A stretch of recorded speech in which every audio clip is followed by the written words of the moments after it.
Buenas tardes y bienvenidos a este nuevo seminario dirigido a las familias que formáis parte de las entidades de Plena Inclusión Madrid.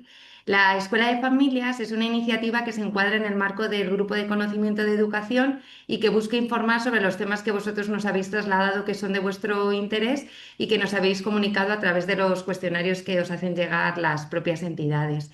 En total, este año, este 2025, hemos desarrollado con este 4 seminarios que cuentan con la financiación de la Comunidad de Madrid a través del 0,7% del IRPF.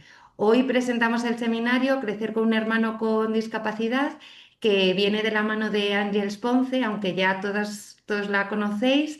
Voy a presentarla como se merece. Ella es trabajadora social con más de 35 años de experiencia como terapeuta familiar sistémica, es terapeuta de duelo, instructora de mindfulness y compasión y está especializada en acompañamiento a familias con miembros con discapacidad. Durante esta hora vamos a reflexionar sobre cómo viven los niños y las niñas el hecho de tener un hermano con discapacidad y cómo podemos atender sus emociones y necesidades para que crezcan como parte de una familia que acompaña a todos. Bueno, muchísimas gracias, Andrés, por acompañarnos y por querer abordar este tema tan necesario y que tanto nos demandan las familias. Ujú. Como te decía justo antes de que diéramos a la grabación, la sesión dura hasta las 6 de la tarde. Vamos a intentar acabar un poquito antes para que haya turno de preguntas y nada, que nada, bienvenida y muchísimas gracias. Muchas gracias. Muchas gracias y bienvenidas a las personas que estáis aquí y bien hallados a los que veréis la grabación más tarde. Voy a, bueno, voy a hacer un poco un repaso muy general acerca de esta experiencia de tener un hermano o una hermana con discapacidad y me gustaría que al final pudiéramos compartir con las familias que estáis aquí, pues qué os ha parecido o qué ideas o preguntas o preocupaciones tenéis, ¿no? Para poder aterrizar un poco lo que os compartiré. Voy a compartir pantalla y lo primero que voy a compartir con vosotras, vamos a empezar con un vídeo, ¿sí? Disculpadme un momento que vuelvo a preparo el vídeo, que lo tengo preparado. Es un vídeo que viene muy al caso, ¿eh? Así que, a ver, ¿dónde estamos? Estamos aquí. Empieza el vídeo y lo comparto. No os preocupéis, lo vuelvo a empezar. Aquí es. Vale. ¿Se ve bien el vídeo? Se Sí. ve perfectamente, sí. Vale, quizás lo conozcáis, pero os voy a invitar a que miréis este vídeo simplemente mirando, ¿eh? No hace falta mucho más. Es un vídeo cortito de una fundación muy interesante y hace años que lo utilizo porque es algo que tenemos que recordar.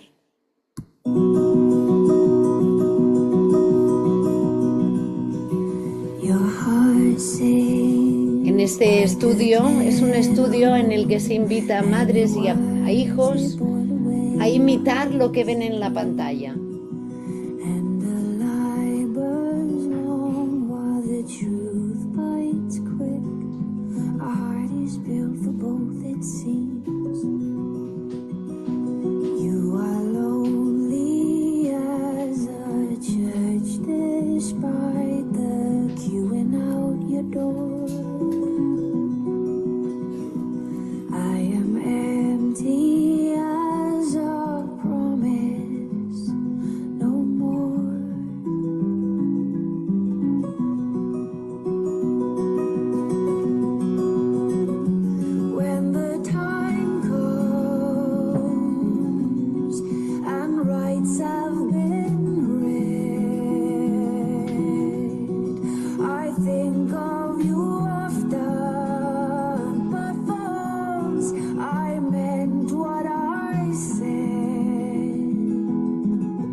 Este, este es el vídeo con el que me gusta, pues eso, empezar siempre, ¿no? Porque para mí es algo que tenemos que recordar y para mí es el punto de partida, ¿no?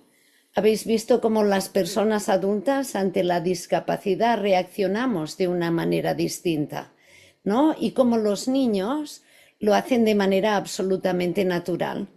No, los niños no tienen mucho problema en ponerse el dedo en la nariz si es que hay alguien que lo hace, ¿no? Somos los adultos, son las madres y los padres que ante una persona con discapacidad dicen, bueno, no todo lo que pueden tener en la cabeza.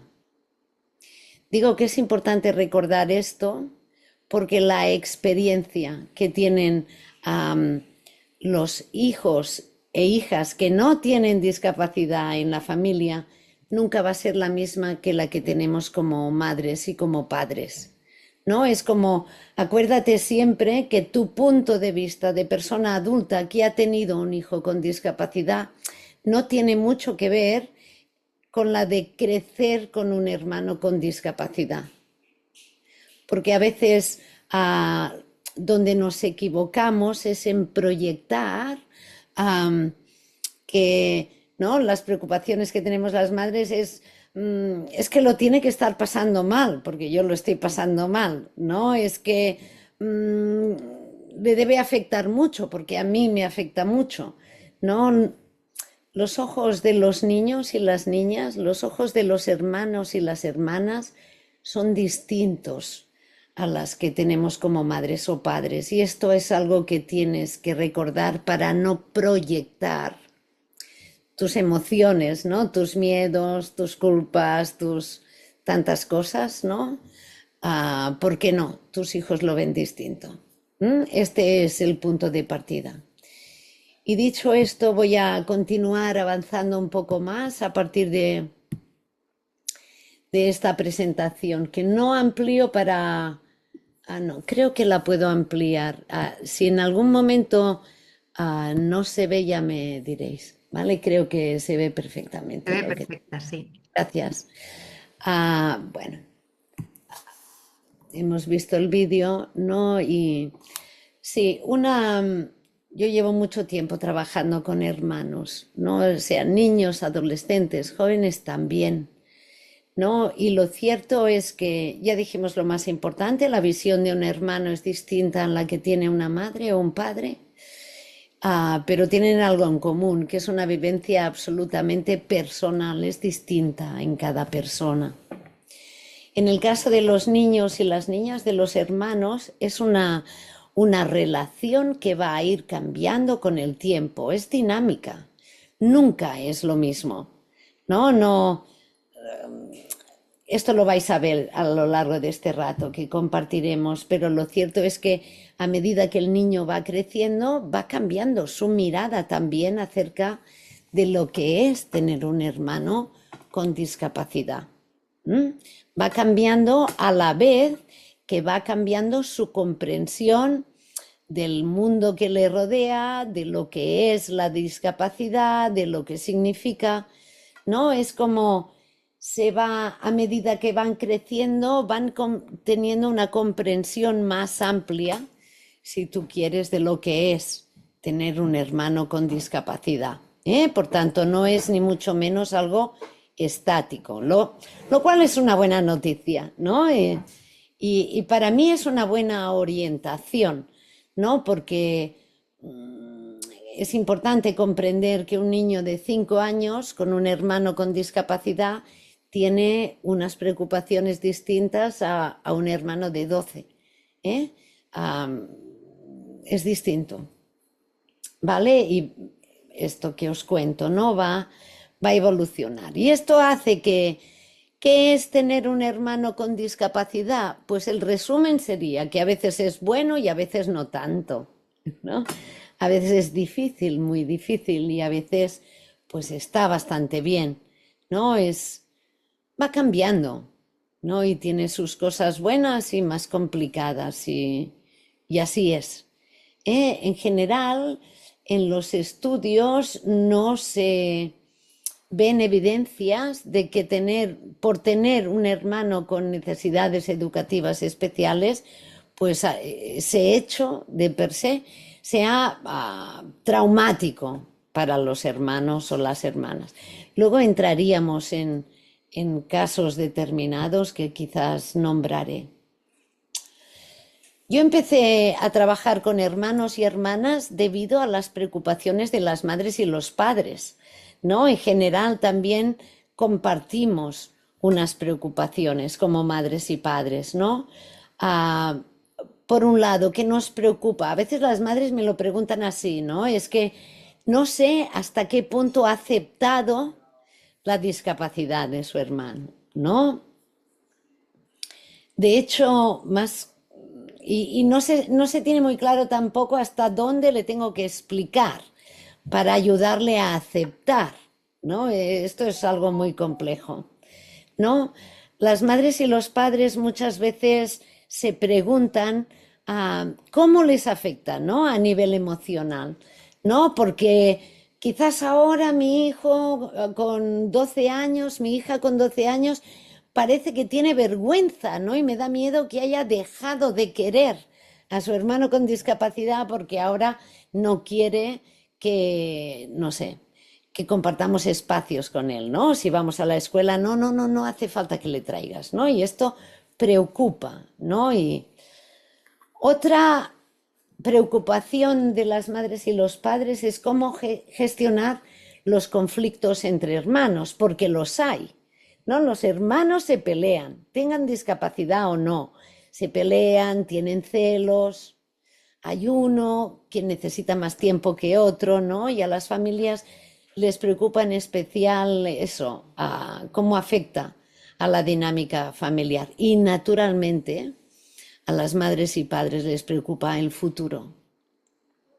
La preocupación por el futuro de la persona con discapacidad no aparece cuando tiene 18 años, sino que es algo en lo que las madres y los padres ya piensan pues al poco de nacer o al poco de conocer el diagnóstico, ¿no? De qué va a ser de este hijo o de esta hija, y naturalmente en el futuro de la persona con discapacidad entran los hermanos, ¿no? O son una parte muy importante. Voy a ir despejando estas preocupaciones paso a paso. Y empezaré por por la de aceptar, ¿no? ¿Cómo puedo yo ayudar a mi hijo o a mi hija, ¿no? Sin discapacidad, que acepte la discapacidad de su hermano, ¿no? Se va aceptando con el tiempo, ¿no? Aceptar es un proceso, ¿no? Y con esto te quiero decir que en general, ¿no? No lo hacemos tan mal como madres y padres con hijos con necesidades especiales, ¿sí? Yo creo que el hecho de tener un hijo con necesidades especiales hace que estemos mucho más alerta, ¿no? Muchos más pendientes, tanto de las necesidades de este hijo o hija como del resto de la familia. Y esta actitud, ¿no? De más atención, ¿no?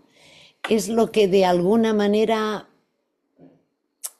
creo que también nos diferencia del resto de madres y padres, ¿no? Estamos muy atentos con lo que realmente es importante, y los hermanos son parte de esta manera de mirar el mundo, ¿no? Y en general no lo hacemos tan mal, ¿sí? En general no lo hacemos tan mal, partiendo de la base de que tenemos una atención, yo creo que especial, en todos los miembros de nuestra familia, ¿no? Y hay muchas ganas, ¿no? Muchas ganas de hacerlo bien, porque es una situación realmente compleja, y a pesar de las preocupaciones os tengo que decir que los resultados, vistos los resultados, parece que no lo hacéis tan mal, ¿no? Para mí los resultados son, por ejemplo, pues visitar yo conozco muchos centros y servicios que atienden a personas con discapacidad, y la realidad es que entre los profesionales de estos centros y servicios hay muchos hermanos y hermanas haciendo de maestros, logopedas, fisioterapeutas, de maestros, ¿no? Hay muchos hermanos y hermanas que finalmente optan por tener profesiones de ayuda. No todos, ¿eh? Pero sí una parte muy importante, ¿no? Y para mí este hecho es muy significativo, ¿no? Porque hay una realidad y es que en general los hermanos y las hermanas crecen con una especial sensibilidad, ¿no? Viven una realidad familiar determinada, pero que hace que mientras las madres y los padres estamos muy preocupados, pues esos niños tengan que adaptarse a situaciones en las que, por ejemplo, no podemos hacer esto porque con tu hermano pues no podemos acceder, por ejemplo, ¿no? O tenemos que tener más paciencia, tenemos que ir a otro ritmo, tenemos que ir más lentos, ¿no? Es una cuestión de ritmo y de valores que luego se convierte también en una reflexión. Yo os invitaría y os animo a que escuchéis a hermanos y hermanas en edades más avanzadas, jóvenes y adultos, ¿no? Que muchas veces lo que dicen es que, en general, dicen que tener un hermano con discapacidad me ha sido útil, ¿no? Me ha sido útil en la vida, a pesar de las dificultades, que también las pueden reconocer. Así que en general no lo hacemos tan mal, ¿no? Pero estamos muy preocupados nosotros, ¿no? Respecto a la aceptación, ya os dije algo importante. La aceptación es un proceso y solo podemos aceptar hechos. Solo podemos aceptar hechos. Esto significa, podemos aceptar un diagnóstico, un síndrome, una discapacidad determinada, ¿no? Eso se puede aceptar fácilmente, ¿no? Su hijo tiene parálisis cerebral, TEA, ¿no? Síndrome de Down o lo que sea, eso lo puedes aceptar. Pero otra cosa muy distinta es que a las personas, más que aceptarlas, nos adaptamos a ellas. Porque las personas no somos estáticas, las personas vamos cambiando. No, y pretender que un hermano acepte a su hermano con discapacidad es algo muy abstracto, porque lo que hacen los hermanos y las hermanas, así como hacemos las madres y los padres, es adaptarnos, ¿no? Una familia, ¿no? Y la relación entre hermanos es algo que se va moviendo, constantemente se está moviendo. El niño con discapacidad crece, el hermano crece, ¿no? Y en función de cómo crecemos, pues bueno, nos es más fácil adaptarnos o menos, ¿no? Pero la palabra de aceptar al hermano con discapacidad, desde mi punto de vista, tendría este matiz. Se puede aceptar la discapacidad al hermano, a la persona, lo que hacemos es adaptarnos, ¿no? Y nos vamos adaptando a medida que crecemos y la relación avanza también. ¿De qué depende cómo un niño o una niña vive la discapacidad de su hermano? De muchas cosas, de muchas, ¿no? Son importantes si se trata de una hermana niña o de un hermano niño. El género influye en la manera como nos relacionamos con nuestro hermano con discapacidad. Las niñas tienen más tendencia a cuidar que los niños, por ejemplo, por nombrar algo. No es lo mismo llegar a una casa donde ya hay un hermano o una hermana con unas necesidades especiales que estar esperando a un hermanito o una hermanita que finalmente viene con algún tipo de discapacidad. Sí, no es lo mismo estar antes o después que el hermano con discapacidad. No es lo mismo esperar a un hermano cuando tienes 2 añitos que cuando tienes 10, ¿no? La expectativa cambia mucho. ¿no? La diferencia de edad que hay entre un hermano con discapacidad y otro sin discapacidad es algo muy importante, ¿no? No es lo mismo ser gemelos que llevarnos 6 años, ¿no? Los terapeutas familiares decimos que a partir de unos 6 años de diferencia, la relación entre hermanos es algo distinta a lo que nos viene a todos a la mente cuando hablamos de la relación entre hermanos, ¿vale? Naturalmente tiene mucho que ver cómo eres, ¿no? Y qué recursos tienes. El carácter de esta hermana o hermano es importante, el tipo de discapacidad y el grado de afectación. Algo que señalan los estudios es que los hermanos y las hermanas de niños con TEA son un colectivo que merecen especial atención.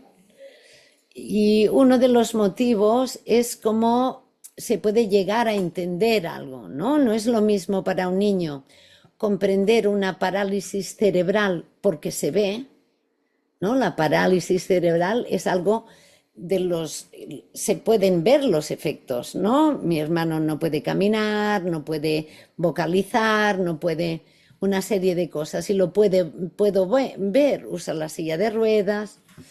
En cambio, el autismo es mucho más difícil de comprender por un niño o una niña. Por eso que necesitan especial atención, porque simplemente eso, ¿no? Igual necesitan más explicaciones o lo que sea.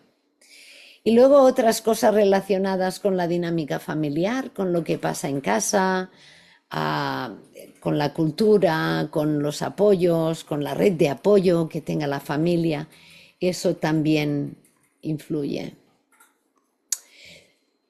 Por ser breve, os diría que es importante que los niños vayan entendiendo, ¿no? No olvidéis esto, el niño podrá comprender a medida que crezca. ¿Y qué explicaciones le tenemos que dar para que comprenda mejor? Siempre adecuadas a su edad, ¿no?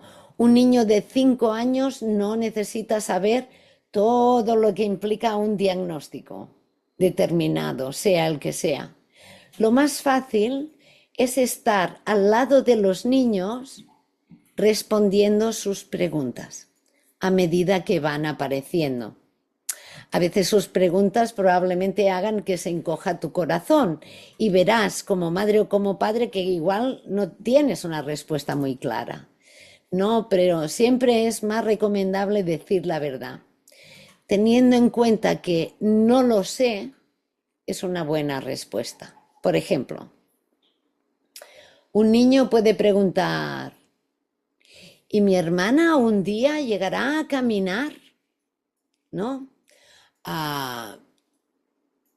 No habría mucho problema en decir que no, la lesión que tiene no le va a permitir esto, pero si a ti te cuesta decir que no lo sé y que estamos trabajando en ello, también está bien, ¿no? Que explicar que no sabemos en realidad hasta dónde va a llegar y que estamos trabajando en esto es una buena respuesta, ¿no? A veces los adultos creemos que tenemos que dar las respuestas y un no lo sé es una buena respuesta y un estamos trabajando en ello es una buena respuesta, ¿sí? Respecto a esto, deciros que a veces olvidamos algo.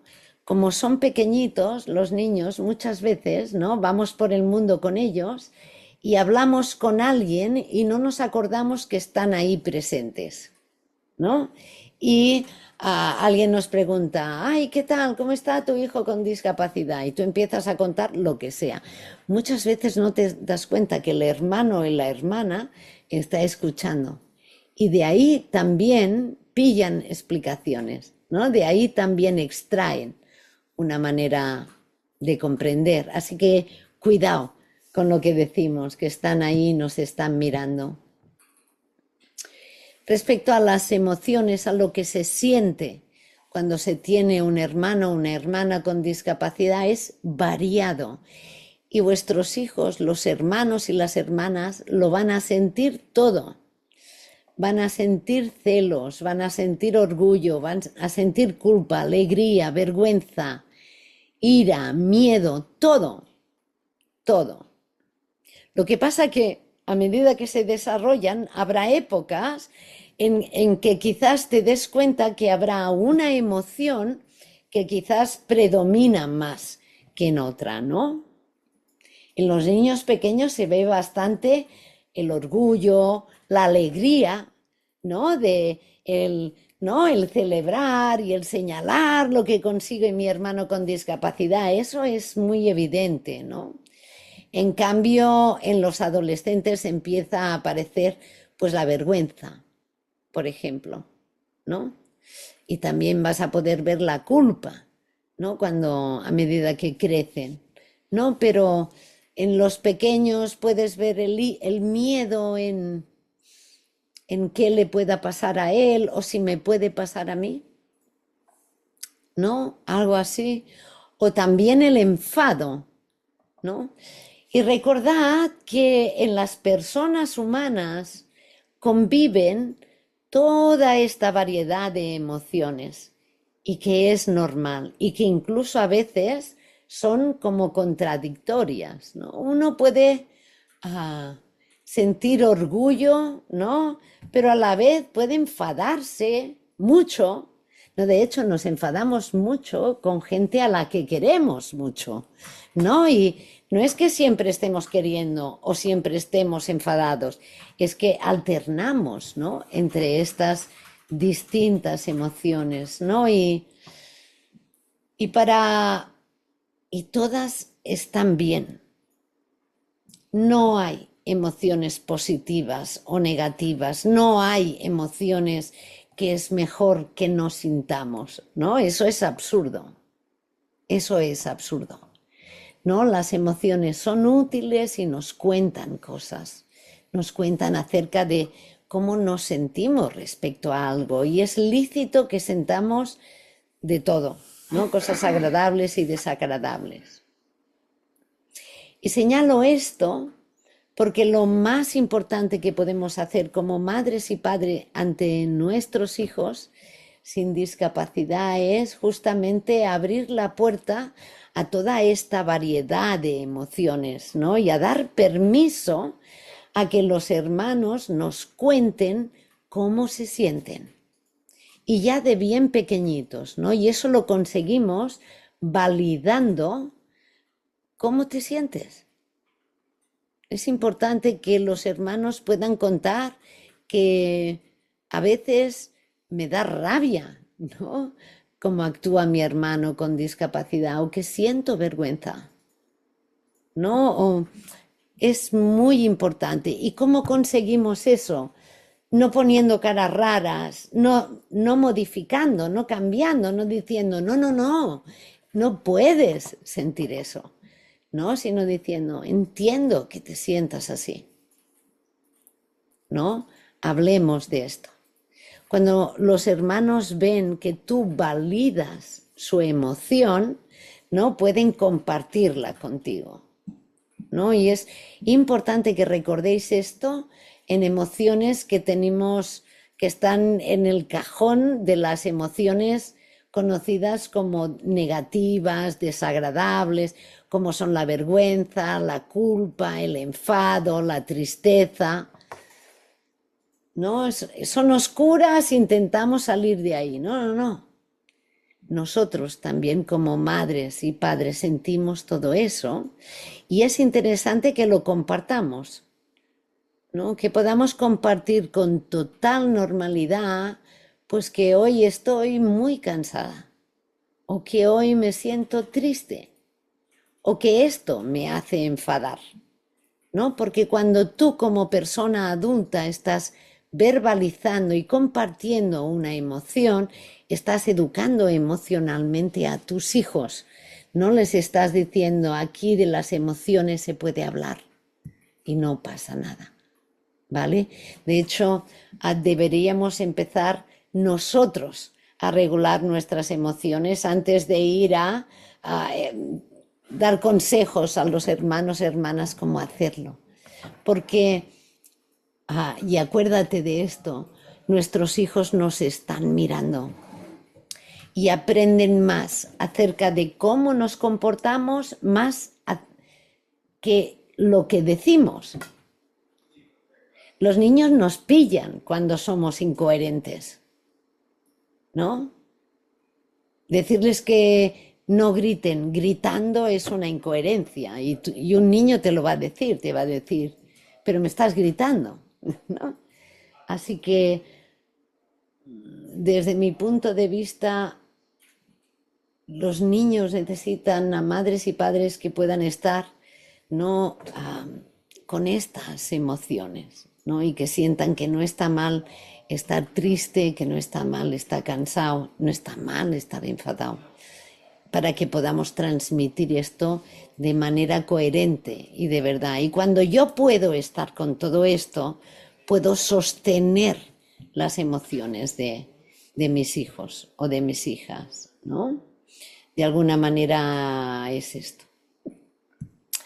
Con lo que respecta a la dinámica familiar, la gran preocupación siempre está en estos dos extremos, ¿verdad? Bueno, ¿hasta qué punto, no? Tengo que implicar a los hermanos en la dinámica familiar o bien los tengo que proteger y mantenerlos apartados, ¿no? Pues yo creo que como en casi todo, ¿no? Los extremos nunca son buenos, ¿no? Tenemos que movernos entre una cosa y otra, ¿no? Los extremos no son buenos, ¿no? Implicarles, sí, en la dinámica familiar, pero implicarnos todos, ¿no? Yo muchas veces tengo que recordar que también tenemos que implicar en la dinámica familiar a la persona con discapacidad, ¿no? Si en casa todos tenemos una tarea, la persona con discapacidad también tiene que tener una tarea, ¿no? Cada uno en su justa medida, pero todos, ¿no? Todas las madres y los padres contamos con los hermanos para que, oye, échale un ojo a tu hermano que mientras yo voy a darle la vuelta a la tortilla, ¿no? Eso lo hacemos todas, eso es lo más normal del mundo, ¿no? Pero se trata de no darles responsabilidades en exceso, ¿no? Darles responsabilidades, pues, pero implicarles sí, y tener espacios comunes sí, ¿no? Y pasar tiempo juntos sí, ¿no? Pero, bueno, ya sabéis, cuando digo no, no pasarnos, sin pasarnos, ¿no? Y no mantener al margen para mí esta es una premisa importante y en general las familias no lo hacen, pero es importante no mantener al margen a los hermanos de la vida de la persona con discapacidad.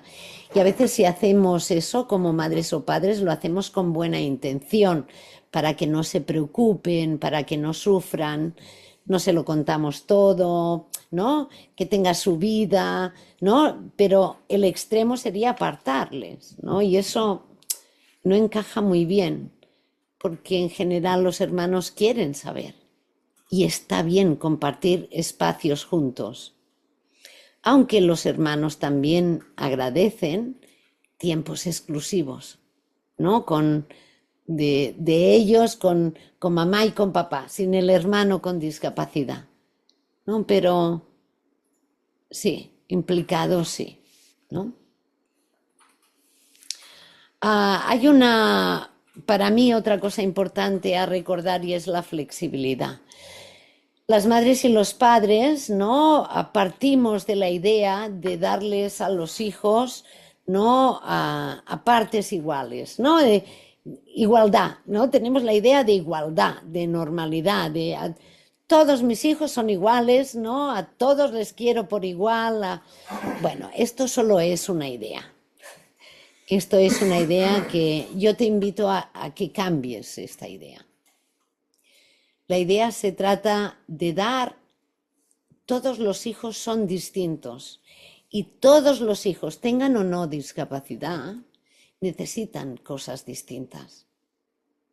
Por tanto, la clave es darle a cada uno lo que necesita. Y es evidente que un hermano con discapacidad necesitará de más tiempo, de más atenciones, ¿no? En general es esto, tiempo y atención.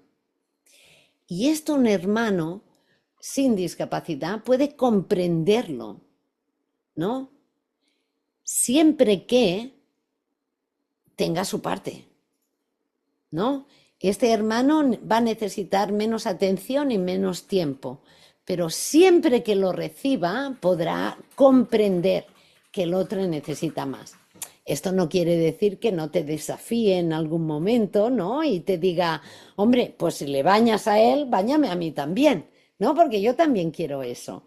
Pero la idea es, yo creo que el problema lo tenemos como madres y padres, que pretendemos, ¿no? Muchas madres me dicen, no tengo horas, ¿no? No me quedan horas. Si al hermano con discapacidad le doy tanto, para el otro no me queda. Es que lo importante no es la cantidad, sino la calidad. El hermano lo que está esperando no es que le des las mismas horas que le has dado al hermano con discapacidad. Espera que le des la misma atención, ¿sí? La misma calidad de atención.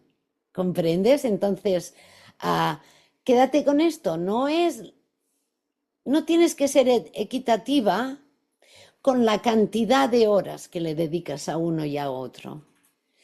Más bien ponte en la calidad de la atención que les das, ¿vale? Y nos tenemos que flexibilizar con esto, ¿no? Sé flexible contigo también. Te vas a equivocar con uno o con otro, vas a sentir que no llegas con uno o con otro, ¿no? En general yo te diría que bajes el nivel de exigencia porque es complicado tener hijos, es difícil hacer de madre o de padre, ¿no? Para mí los aspectos clave respecto a los hermanos son la comunicación, estar siempre cerca. Y para estar siempre cerca es preguntar, es escuchar, es validar, es no juzgar. Si hacemos eso desde que son pequeñitos, ¿no? Los niños van a crecer aprendiendo que mamá y papá están ahí para escuchar, ¿no? Y para sostenerme a mí también. Y hacer esto desde que son pequeñitos es muy importante porque luego llega la adolescencia y es cuando se desenchufan de nosotros. Y ahí ya poco tenemos que hacer, ¿no?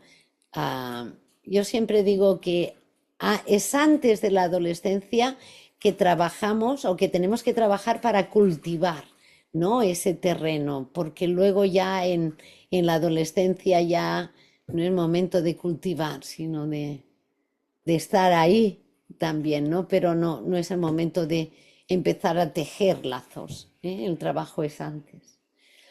Dedicar tiempo exclusivo y de calidad, ¿no? No el que te quede.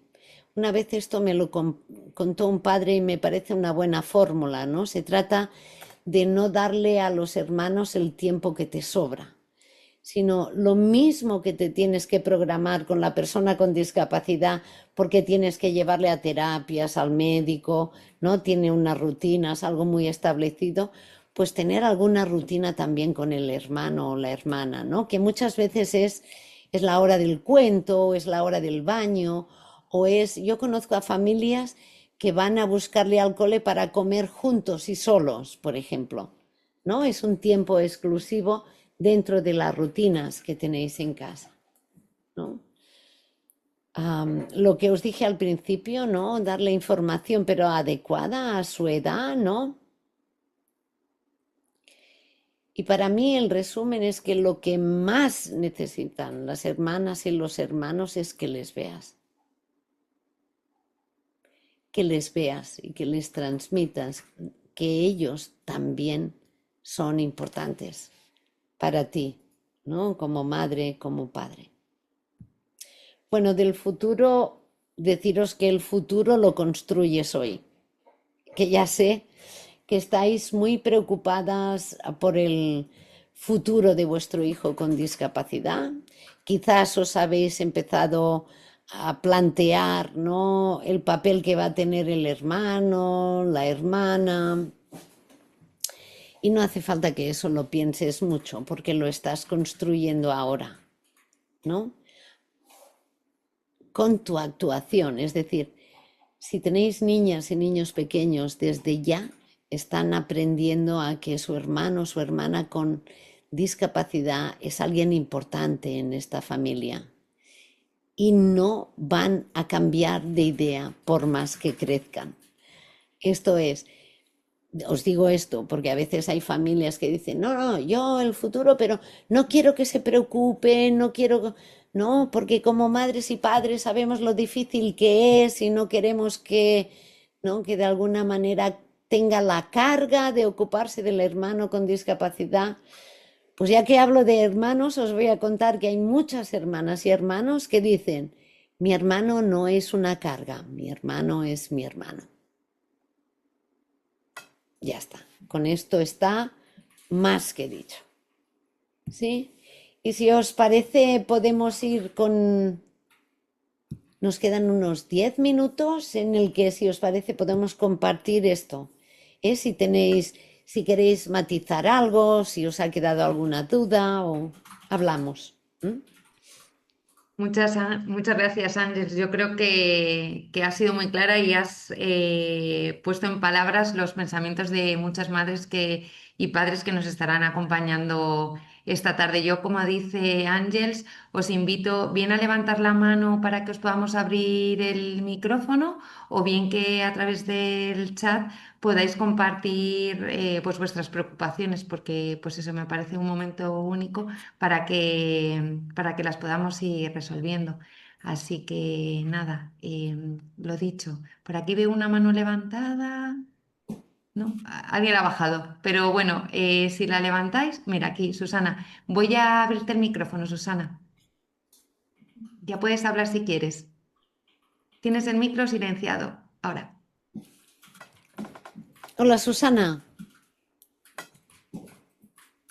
no te oímos.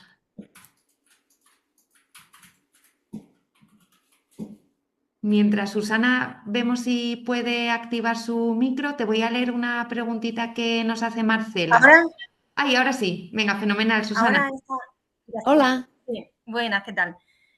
Bien. Yo quería hacer una consulta en el tema de mi caso. Yo tengo mi mayor tiene 12 años y el pequeño es el que tiene TEA, que tiene ahora mismo 7, se llevan 5 años.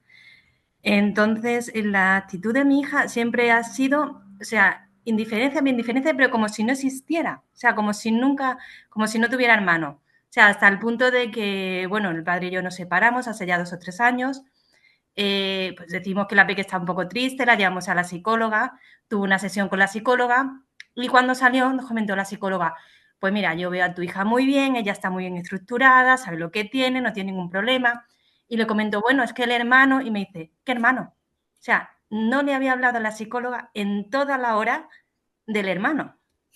O sea, y para ella es, o sea, no se quiere quedar cuidando, no entiende si decimos, o sea, desde pequeña, ella lo sabe porque ha estado en casa, hemos estado, si va a terapia, nosotros la llevamos a terapia y el tiempo que estaba en terapia lo dedicamos para irnos con ella. Pues venga, como el hermano está en terapia, ahora que estamos las dos, nos vamos a merendar, nos vamos, o sea, que ya ha tenido su tiempo también. Sí. Pero una vez que llega el hermano, es como que no quiere, o sea, como que no lo admite, que el hermano, o como que le haya quitado el puesto, entonces le hemos intentado, pues eso, llevar psicóloga, dar material, porque le da material de, mira, léete esto, de hermanos con discapacidad, nada, conforme se lo damos, lo de guardar en el cajón. Yo intenté hablar con ella, mira, es que el hermano no tiene paciencia, le pasa, no puedo dejarla cuidando al hermano porque se pelea con él, no le tiene paciencia, es que, claro, es que siempre está con que él tiene con que, y es que ya no sé de qué manera abordarlo. Hombre, es que es muy significativo que haya ido a la psicóloga y no le haya hablado de... Nada, o sea, durante una hora la psicóloga me comentó qué hermano. Digo, ¿cómo que qué hermano? No le habló en la hora del hermano. Sí, sí. ¿Y siempre ha sido así eso? ¿O es Siempre- ahora con 12 no, años? siempre, Cuando es llegó con siempre. 5 años este hermanito. Eh, Ella ¿Qué llegó hace con una 5 años niña? muy contenta, ella quería una hermana, bueno, llegó el hermano, muy contento, pero claro, sí que es verdad que el primer añito muy bien, pero ya del primer año, pues ya el peque ya empezó, pues ya empezamos a ver el retraso y entonces ya empezamos logopedas, pues temas de terapia, de llevarlo aquí. Entonces sí que es verdad que ella, por la edad que tenía, siempre ha ido a rastras nuestras. O sea, siempre, si el hermano lo llevamos a un lado, ella tenía que venir. O sea, ya no se puede quedar sola en casa. Claro. Entonces siempre ha estado a rastras. Si tenía que estudiar a lo mejor alguna que otra vez hemos ido a tutoría y nos ha comentado la maestra, es que nos dice que no puede estudiar porque tiene que ir a terapia el hermano. No, perdona, intentamos buscar el hueco. Ella tiene su hueco para su estudio.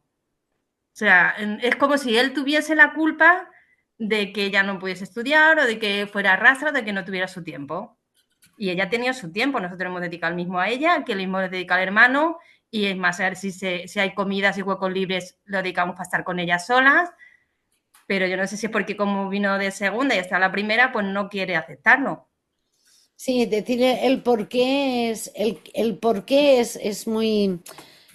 no podría darte una explicación. Lo único que te puedo decir es que sí que requiere de una intervención, ¿no? No, yo de verdad que me parece curioso que ni lo nombra, ¿no? Sí, Cuidado, que a veces no nombramos porque es muy, muy importante o porque es ah, invisible. No, no creo que de alguna manera lo ignore, al contrario, probablemente su hermano tenga tanta presencia que intenta hacerla más pequeña, ignorándolo. ¿Me entiendes, Susana? sí, sí. Pero sí que me parece algo interesante a explorar en ella, ¿no? Porque igual explorando te das cuenta que no lo ve tan pequeño, sino que lo ve demasiado grande, ¿no? No sé, yo la verdad que intentamos hablar con ella, intentamos tal, pero no hay manera. El tema del hermano es como tema de no quiero, o sea, pone ahí un muro y, no quiere, no hay manera. Seguramente Susana no sea contigo con quien tiene que hablar, ¿sabes? Como Sí, sí, madre digo, ¿eh? De lo mismo sí. que mis hijos no me cuentan cosas a mí, ¿sabes? ¿Sabes? Siento no Muchas poderte gracias, ayudar. Nada, Susana, muchas gracias. Gracias. por compartir tu experiencia. En el chat tenemos dos consultas, una que nos hace Marcela que dice, mi hija es consciente de las limitaciones de su hermano Tea, pero se enfoca en sus altas capacidades comparando que ella no las tiene. En la parte positiva, ¿no? Sí, sí, sí. Hay niños que pueden hacer eso, ¿no? Y se enfocan en la parte positiva. En general, y no lo digo por ti, que no te conozco de nada, ¿eh? Pero yo cuando escucho hablar a niños en positivo, me voy a hablar con las madres y padres y también les escucho hablar en positivo. ¿Sí? Muchas veces los niños tienen el mismo discurso que tienen madres y padres, ¿no? Que muchas veces o hay algunas madres y padres, ¿no? Que se esfuerzan en focalizarse en lo positivo. Son esas cosas de las que no nos damos cuenta y pasan, y pasan. Sí, lo que comentabas de que somos ejemplo, ¿no? Aquí sería como el Hacemos de reflejo. modelo, sí. Sí. Aquí tenemos otra consulta que nos hace una persona que no sé, Gonzálezma, no sé cuál es tu nombre, perdona, que dice, ¿cómo puedes ayudar a un hermano mellizo de un niño TEA, grado bajo, al que tiene una envidia y unos celos horribles y que no entiende la discapacidad de su hermano? Son dos niños que acaban de cumplir 11 años y ahora le molesta su comportamiento en el colegio porque no le gusta su hermano. ¿Cómo puedo tratar esos celos y esa envidia? Es que los celos, Esther. ¿ves? Tratamos a los celos, la envidia como algo malo que tenemos que sacar. Los celos son lo más normal entre hermanos, lo más normal, son naturales, ¿no? Y la envidia incluso también es para la reflexión, porque fórmulas mágicas no las tengo, pero para mí lo interesante es que nos vienen a decir estos celos, esta envidia, ¿no? Y que a veces nos acercaríamos mejor a los niños validando esta emoción. Para mí el trabajo está primero en validar. Entiendo que tengas celos, lo entiendo. Porque si voy a sacar eso, no hay nada patológico en los celos entre hermanos, es lo más normal del mundo, ¿no? Pero, ¿sabes? Igual tengo que empezar a entender que es algo que pasa, ¿no? Y desde la validación ver qué nos viene a decir esto. Por ejemplo, el otro día entre un grupo de madres y de padres hablando de hermanos, ¿eh? Decíamos esto justamente, ¿no? De la vergüenza. No, hablábamos de la envidia. Hablábamos de la envidia y decíamos, la envidia viene a decirte que el otro tiene algo que yo no tengo y quiero tener, ¿no? Y qué distinto es ver las emociones, ¿no? ¿Por qué decimos que son normales los celos? Porque tú tengo que compartir contigo algo que quiero para mí, ¿no? Que es la atención de mamá y papá, por ejemplo, ¿no? Esos son los celos. Y la envidia es que tú tienes algo que yo no tengo y quiero para mí. Y eso es lo que te dice la envidia. ¿Entendéis? A veces vamos mucho a arreglar y deberíamos empezar más a comprender qué está pasando aquí, de dónde viene y qué es lo que realmente necesita el niño, ¿no? Lo siento, que no vengo con fórmulas. Muchas gracias, Ángeles. Bueno, nos preguntan si vamos a enviar la presentación. Esta sesión quedará grabada y subida al YouTube, así que vais a poder pues revisar los contenidos con tranquilidad y compartirlos si consideráis que hay alguna otra familia que pueda serle de utilidad. Eh, Lamentablemente nos hemos quedado sin tiempo. Yo sé que nos podríamos quedar aquí haciéndole mil preguntas a Ángels, pero bueno, si es de vuestro interés, podemos organizar una sesión un poquito más adelante. Lo dicho, muchísimas gracias por haberos conectado. En los próximos días quedará subida la presentación y volveremos a lanzar las necesidades que tenéis para poder organizar las sesiones de cara al año que viene. Voy a dejar de grabar aquí y